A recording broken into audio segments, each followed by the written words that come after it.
नमस्कार मित्रों। आरपीएससी ने जो आपका सेकंड ग्रेड है, इसका जो सलेबस है वो जारी कर दिया है। आरपीएससी से जो सीनियर टीचर की वैकेंसी है उसका सलेबस जारी कर दिया है। तो मैं अभी यहाँ पर डिस्कस करूँगा जो आपका सोशल साइंस है, इसका जो सलेबस है उसके बारे में देखते हैं कि क्या इसमें परिवर्तन हुआ है और क्या क्या सलेबस में है। तो ये सबसे पहले आप देखेंगे ये इतिहास। इतिहास के अंदर जो दे रखा है वो है सिंधु घाटी सभ्यता। इसके अंदर जो आपको पढ़ना है वो है नगर नियोजन, सामाजिक, धार्मिक, आर्थिक जीवन। उसके बाद आपका आ जाता है वैदिक युग। वैदिक युग के बाद आपका आता है बौद्ध धर्म और जैन धर्म, इसके उदय और शिक्षा, इसके बारे में देखना है। उसके बाद है आपका ये मौर्य। तो मौर्य में क्या है कि उसके जो स्रोत हैं, इतिहास को जानने के स्रोत, उसके बाद राजनीतिक और प्रशासनिक जो इसकी विशेषताएं रही हैं वो देखना है। उसके बाद यहाँ पर एक शब्द दिया है पोस्ट मौर्य काल, यानी पोस्ट मौर्य कला। तो मौर्य कला के बारे में यहाँ दिया है। आगे है आपका गुप्त वंश। उसमें गुप्त वंश के जो शासक रहे उनकी राजनीतिक उपलब्धियाँ, कला, साहित्य, विज्ञान का विकास, इसके बारे में देखना है। आगे फिर आपका आ जाता है भक्ति और सूफी आंदोलन। 12वीं कक्षा में भी पढ़ा ही आपने ये। उसके बाद है आपका मुगल काल। मुगल काल में दो चीज़ें हैं, एक तो है आपका प्रशासन और दूसरा है फिर आर्ट एंड आर्किटेक्ट, कला और वास्तुकला। आगे है शिवाजी। शिवाजी की जो राजनीतिक और प्रशासनिक उपलब्धियां हैं उसके बारे में देखना है। फिर आपका मॉडर्न हिस्ट्री चालू हो जाती है। मॉडर्न हिस्ट्री में 19वीं और 20वीं सदी में जो राष्ट्रीय आंदोलन रहा उसके बारे में आगे दिया है। 1857 की क्रांति, उस क्रांति के कारण, प्रकृति और क्या मुख्य घटनाएं रही वो देखना है।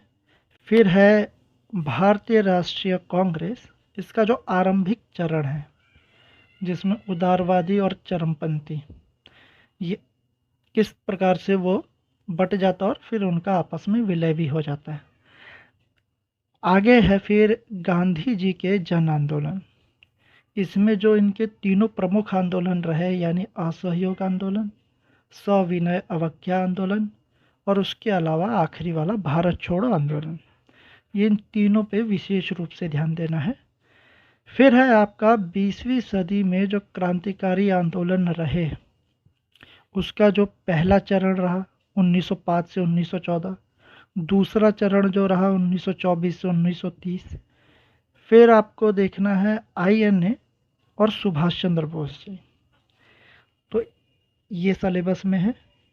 अंत में आ जाता है आपका आधुनिक विश्व में राजनीतिक क्रांतियाँ, यानी वर्ल्ड हिस्ट्री का पार्ट है। वैसे तो ये आपके 9th और 10th की कक्षा में दिया ही है। अमेरिकी स्वतंत्रता संग्राम, फ्रांसीसी क्रांति और रूसी क्रांति। तो ये आपका हिस्ट्री का सिलेबस है। उसके बाद है आपका भूगोल। तो भूगोल भी 3 भागों में डिवाइड है। पहला जो भाग है उसमें पृथ्वी की गति, उसके प्रभाव, अक्षांश और देशांतर के बारे में 6ठी कक्षा में आपने देखा ये सब। उसके अलावा है फिर पृथ्वी का आंतरिक भाग। आगे है महाद्वीपों, महासागरों की उत्पत्ति, भूकंप, ज्वालामुखी, सुनामी। फिर है वातावरण के बारे में, उसमें उसकी संरचना, सूर्यताप, दबाव बेल्ट, हवाएं, वर्षा, ये सभी चीज़ें देखनी है। फिर है महासागरीय धाराएं, ज्वार, प्रवाल, भित्तियाँ। उसके बाद आपका जो भूगोल है वो भारत का जो भूगोल है वो स्टार्ट होता है। तो भारत की जो भौतिक विशेषताएं हैं वो देखना है। फिर है जलवायु, मिट्टी, प्राकृतिक वनस्पति, जैव विविधता, जल निकासी, कृषि के प्रकार, प्रमुख फसलें, उद्योग और जनसंख्या। फिर है आपका राजस्थान का जो भूगोल है उसके बारे में, तो उसमें भी उसी तरीके से है, भौतिक जो विशेषताएं हैं राजस्थान की। उसके बाद जलवायु, मिट्टी, प्राकृतिक वनस्पति, जल निकासी, कृषि, खनिज, उद्योग, जनसंख्या, मरुस्थलीकरण। लगभग वही पॉइंट्स हैं जो कि भारत के भूगोल के बारे में है। फिर आपका आता है अर्थशास्त्र। तो अर्थशास्त्र का सिलेबस थोड़ा सा बढ़ाया गया है। इसमें है आपकी राष्ट्रीय आय, उपभोग कार्य, मुद्रास्फीति, मांग और आपूर्ति, लोच और उपभोक्ता संतुलन की बुनियादी अवधारणाएं। फिर है आपका, आप देखेंगे माध्य माध्यिका मोड, बजट है यहाँ पर। और बजट में घाटे की अवधारणा, धन आपूर्ति के उपाय, ऋण निर्माण, ऋण नियंत्रण के तरीके। आगे है फिर आपका गरीबी, बेरोजगारी और मानव विकास, सतत विकास और हरित लेखा नीति आयोग। यह है आपका अर्थशास्त्र। आगे है फिर आपका राजनीतिक विज्ञान। तो राजनीतिक विज्ञान में क्या है सिलेबस में, तो इसमें देखना आपको राजनीतिक विज्ञान का पारंपरिक और आधुनिक परिप्रेक्ष्य, अर्थ, प्रकृति और दृष्टिकोण। फिर है आपका जो पॉलिटिकल थ्योरी का पार्ट होता है आपका, यानी राज्य के बारे में देखना है, संप्रभुता, अधिकार, स्वतंत्रता, समानता, न्याय, शक्ति, अधिकार, वैधता। अगर कोई पीजीटी पॉलिटिकल साइंस की तैयारी अगर कोई कर रहा है फर्स्ट ग्रेड की, तो ये जो पार्ट है ये काफ़ी इम्पोर्टेंट हो जाता है आपका। फिर है भारतीय संविधान। भारतीय संविधान में उसका जो निर्माण हुआ, उसकी जो मुख्य विशेषताएं हैं, मौलिक अधिकार, मौलिक कर्तव्य, नीति निदेशक सिद्धांत, उसके अलावा है आपका अमेंडमेंट आ जाता है। उसके अलावा फिर प्रमुख संशोधन जो हुए, आगे है संघ, राज्य और स्थानीय स्वशासन, यानी विधायिका, कार्यपालिका और न्यायपालिका। स्थानीय स्वशासन यानी आपकी जो नगर निगम है, उसके अलावा पंचायत है, इसके बारे में देखना है आपको। फिर है आगे भारतीय विदेश नीति और पड़ोसी राज्यों के साथ उसके संबंध। ये अलग से दिया है यहाँ पर यूएनओ के बारे में। उसका जो संगठन है उसके कौन से जो प्रमुख अंग है, 6 अंग है, आपको पता ही है। एक तो अब निष्क्रिय है, तो अब 5 अंग ही रह गए हैं उसके, मतलब है तो 6, लेकिन एक का काम समाप्त हो चुका है। वर्तमान परिप्रेक्ष्य में इसकी भूमिका, थोड़ा सा इसमें आप वो भी देख लेना साथ में कि भारत के संदर्भ में जरूर देख लेना आप, दिया नहीं है इसमें वैसे। आगे है फिर समाजशास्त्र। तो समाजशास्त्र उसका अर्थ है, प्रकृति है, परिप्रेक्ष्य है। इसमें भी इसकी जो मूल्य अवधारणाएं हैं, समाज का, सामाजिक समूह, स्थिति, भूमिका, सामाजिक परिवर्तन, जाति और वर्ग है। आगे है आपका जो सामाजिक समस्याएं हैं वर्तमान की, जिसमें जातिवाद, सांप्रदायिकता, गरीबी, भ्रष्टाचार, एड्स, इसके बारे में है। फिर है आपका वर्ण, आश्रम, धर्म, पुरुषार्थ, विवाह और परिवार की अवधारणा समाजशास्त्र के अंदर। फिर यह है आपका लोक प्रशासन। जाहिर सी बात है, ये वैसे तो आपका जो पॉलिटिकल साइंस है ये इसी का पार्ट है। जिन्होंने ऑनर्स की होगी उन्हें पता है कि लोक प्रशासन उनको साथ में ही पढ़ना पड़ता है। लोक प्रशासन में क्या है, तो इसका अर्थ देखना, प्रकृति, कार्यक्षेत्र, महत्व, उसका विकास, उसके सिद्धांत। आगे है उसका प्रशासनिक व्यवहार, यानी निर्णय लेना, नेतृत्व, संचार, प्रेरणा। फिर है आपका जो प्रशासनिक सुधार आयोग जो रहे, प्रथम और द्वितीय, इसके विशेष संदर्भ में भारत में प्रशासनिक सुधार, ये देखना आप।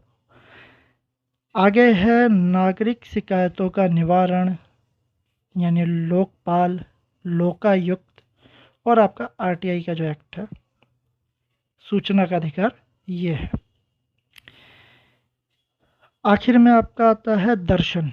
तो दर्शन में वेद और उपनिषद, इनका जो मूल दर्शन है वो देखना है। गीता का निष्काम कर्म, जैन धर्म, बौद्ध धर्म और गांधी की नैतिक अवधारणा है। सुकराती विधि, कार्तीय विधि, सुखवाद, उपयोगितावाद, कांतियन नैतिकता, इच्छा की स्वतंत्रता, सजा के सिद्धांत, ये पढ़ना आपको दर्शन में। फिर आपका अंत में आता है शिक्षण, यानी कि आपका जो टीचिंग मेथड है, जो आपका टीचिंग मेथड है वो आता है।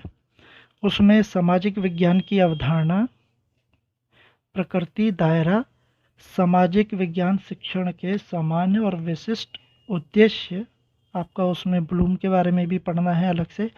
अन्य स्कूली विषयों के साथ इसके जो संबंध है वो है। सामाजिक विज्ञान शिक्षण के जो आपके तरीके हैं, तकनीकी परियोजनाएं, समस्या समाधान, सामाजिक सस्वर पाठ, आपका फील्ड ट्रिप और ब्रेन स्टॉर्मिंग, निर्देशात्मक सहायता सामग्री, सामाजिक विज्ञान शिक्षण में श्रव्य दृश्य और श्रव्य दृश्य सामग्री, सामाजिक विज्ञान शिक्षण के गुण और भूमिका, सामाजिक विज्ञान के संदर्भ में आपकी पाठ्यचर्या की अवधारणा और सिद्धांत, और आपका जो 2005 वाला था एनसीएफ, नेशनल करिकुलम फ्रेमवर्क, वो देखना है। शिक्षण की योजना, इकाई और दैनिक पाठ्य योजना, मूल्यांकन के उपकरण, तकनीक, विभिन्न प्रकार के प्रश्न, निबंध प्रकार, लघु प्रकार और वस्तुनिष्ठ प्रकार, ब्लूप्रिंट और उपलब्धि परीक्षण की तैयारी। तो ये आपका सिलेबस है और आपको पता ही है कि ये 300 अंकों का ये पेपर है। 2 घंटे 30 मिनट, 150 इसमें प्रश्न आएंगे। नेगेटिव मार्किंग है, 1/3 अंक काटे जाएंगे एक प्रश्न गलत होने पे। तो ये है। उसके अलावा इसका जो स्तर है वो होगा आपका माध्यमिक और वरिष्ठ माध्यमिक, साथ में स्नातक और आपका शिक्षण के तरीके। तो कुल मिलाकर के आपका ये सिलेबस है। वैसे तो ये इंग्लिश में जारी किया गया है, लेकिन मैंने इससे फिर वो हिंदी में ट्रांसलेट किया है। कुछ एक वर्ड हो सकते हैं कि कुछ मेल ना खा रहे हों या कुछ अलग वर्ड हों, तो आप देख लीजिएगा। इंग्लिश वाला जो सिलेबस है उससे आप मैच इसे कर सकते हैं।